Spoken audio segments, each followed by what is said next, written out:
उसमें अक्षर ज्ञान युक्त यानी संस्कृत भाषा के विद्वान माने जाने वाले वो ऋषि महर्षि और ब्राह्मण वर्ग, मंडलेश्वर, गुरु, महंत, आचार्य, शंकराचार्य परमेश्वर कबीर जी को कहा करते, ये अशिक्षित है, अविद्वान है, ये क्या जाने सदग्रंथों के गूढ़ रहस्यों को, इसकी बातों में मत आना। और वो बिजली अभी तक गिरी रही क्योंकि हमारे पूर्वज शिक्षित नहीं थे। आज परमात्मा ने सबसे पहले हमें शिक्षित किया। पुण्यात्माओं, इस शिक्षा का हमें एक विशेष लाभ यही है कि हम भगवान पहचान लेंगे, अन्यथा ये शिक्षा एक विष है इस मानव के लिए। इसको ये चातुर बनाती है, बेईमान बनाती है, माया जोड़ने के अतिरिक्त ये कुछ नहीं सिखाती है। कोई भी ट्रेनिंग शिक्षा देख लो, केवल धन उपार्जन उद्देश्य ही लेकर बच्चे पढ़ने जाते हैं और फिर वो उसी उद्देश्य से लगे रहते हैं। कोई बीच में मर जाता है, वो जोड़ी जाड़ी कोठी बनी बनाई रह जाती है। जो इस मनुष्य जीवन से कार्य करना था वो तो प्रारंभ भी नहीं कर पाता ये आत्मा। तो उस परमात्मा ने ये थोड़ा सा विष हमें खिलाना अनिवार्य समझा, क्योंकि इसको फिर अमृत में बदलना था। विष से अमृत होत है जय कर जाने कोई। अब इस विष को हम अमृत में बदल लेंगे, इस शिक्षा का हम लाभ उठाएंगे, भगवान पहचानेंगे, सतलोक चले जाएंगे, जहाँ सदा सुखी रहेंगे। कहीं बुढ़ापा नहीं, वहाँ पर वहाँ मृत्यु नहीं। जो दास ज्ञान दे रहा है ये किसी लोकवेद के आधार से नहीं, सब सदग्रंथों को आधार मानकर, और जिन महापुरुषों ने परमात्मा को साक्षात्कार किया, सतलोक गए, वहाँ स्थान को देखा और वापस आकर उन्होंने गवाही दी, उन महापुरुषों के वचन आपके रूबरू कर रहा है। और इसको आपने हृदय में धारना पड़ेगा। ये लोकवेद मत समझना। और क्योंकि आप दूध के जले हुए अब लस्सी को भी फूकेंगे, लेकिन कुछ दिन में ये सब ठीक हो जाएगा, पता लग जाएगा। लस्सी तो लस्सी ही होती है और दूध ज़्यादा गर्म था, वो गलती से पी गए हम। तो ऐसे अब ज्ञान हो जाएगा, फिर हम आपकी ऐसी प्रबल इच्छा बनेगी वहाँ जाने की, डटे नहीं डट सकते।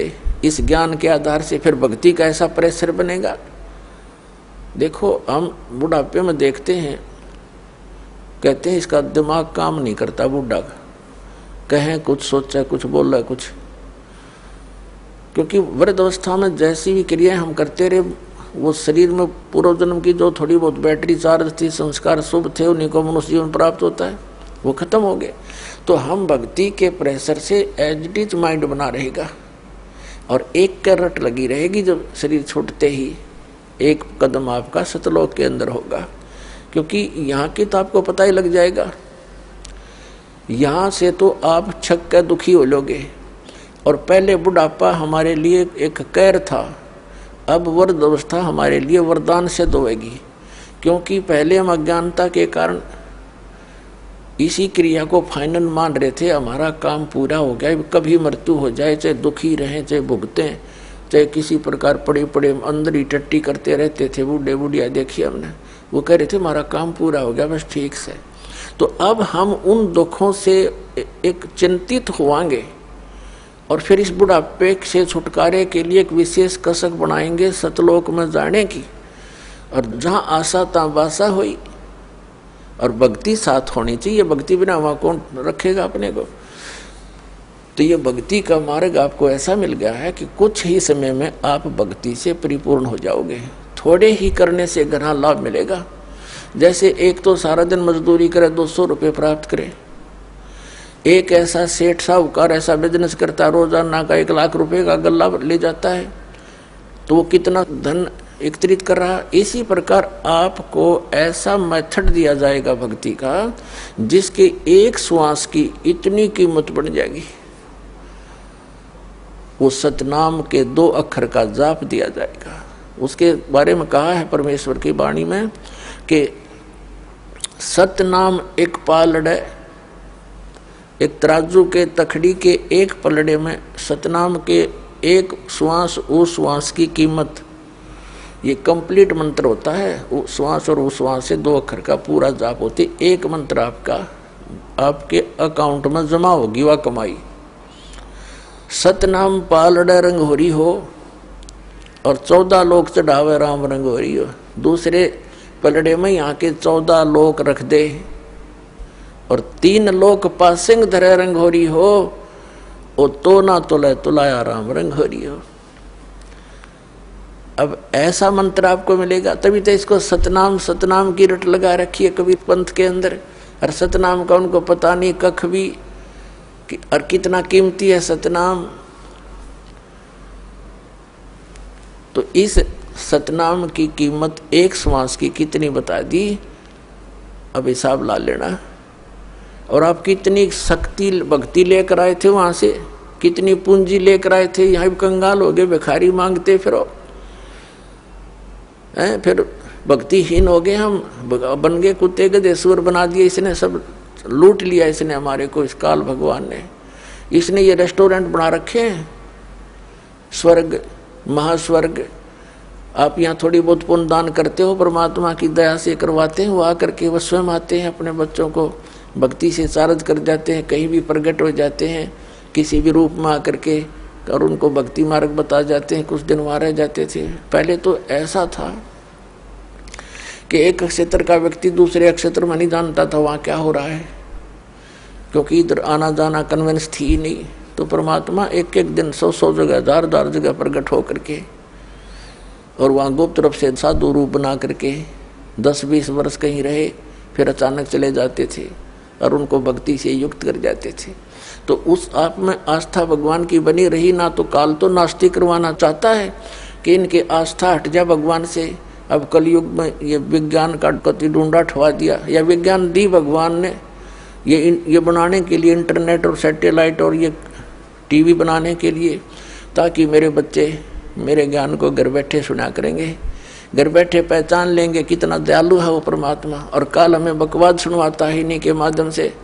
सारा दिन मीडिया में क्या सुनते हो, कोरी बकवाद, सारा तो दिमाग को खराब करने वाली, अंतःकरण मलिन करने वाली बातें आती हैं, एक भक्ति मार्ग को ना छोड़कर। और भक्ति मार्ग क्या दे रखा है नकली संतों ने, कोरी बकवाद घट रहे, कख नहीं पता इनको।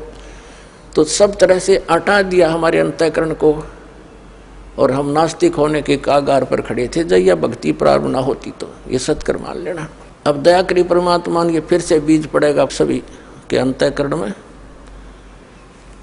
और अज्ञान से हम गलतियां करते थे, ज्ञान से उनको छोड़ देंगे।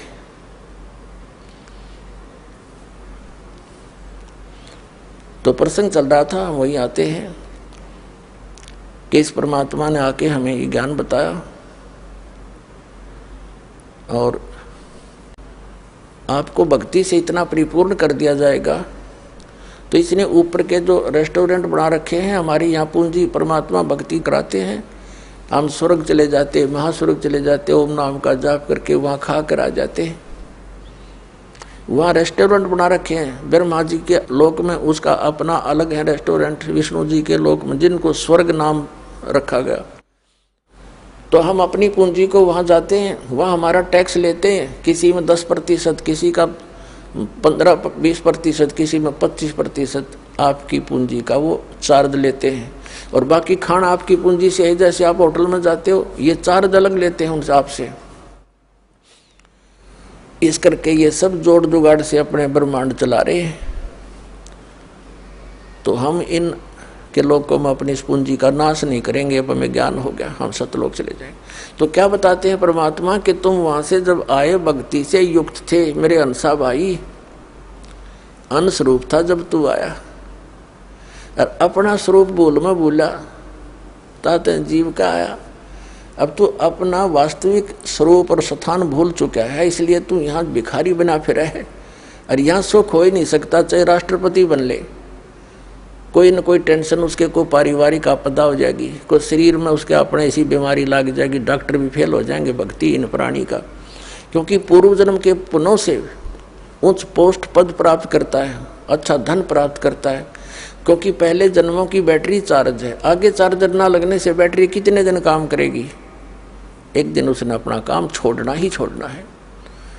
ऐसे बहुत से प्रमाण हैं। अंत समय में कैसी हालत हुई प्रधानमंत्री और राष्ट्रपति और मुख्यमंत्रियों की। तो कहने का भाव ये है, भगवान के सब बच्चे हैं, परमात्मा प्रमुख है, उसको हम भूल चुके हैं, उसकी याद दिलाने के लिए ही संत और सत्संग हुआ करते हैं। अब प्रसंग चल रहा है कि हम सतलोक से आए जब बहुत भक्ति से परिपूर्ण थे, इसने हमें लूट लिया। अब दयालु ने दया करी है, आपको उतना ही चार्ज करेंगे जितने आप वहाँ से चार्ज होकर आए थे। भक्ति की कमाई अति आवश्यक है। एक कई सरफरे संत कहते हैं, एक विशेषकर उनको नास्तिक समझना चाहिए जिनके ऐसे विचार हैं। भक्ति की आड़ में, वो आस्तिक की आड़ में नास्तिकता का बीज बो रहे हैं। दास ने इन सब के लिटरेचर पढ़े, कबीरपंथी संतों के भी पढ़े, सभी धर्म गुरुओं के अन्य धर्मशास्त्र पढ़े, तो उनमें दास ने क्या पाया कि जो लोकवेद प्रत्येक धर्म में चल रहा है उसके हटकर ज्ञान सदग्रंथों में है। और सदग्रंथों के ज्ञान बिना जो हम सुन और कह रहे सुना रहे हैं वो सारा लोकवेद है, दंत कथा है, व्यर्थ है, उसका यूज नहीं।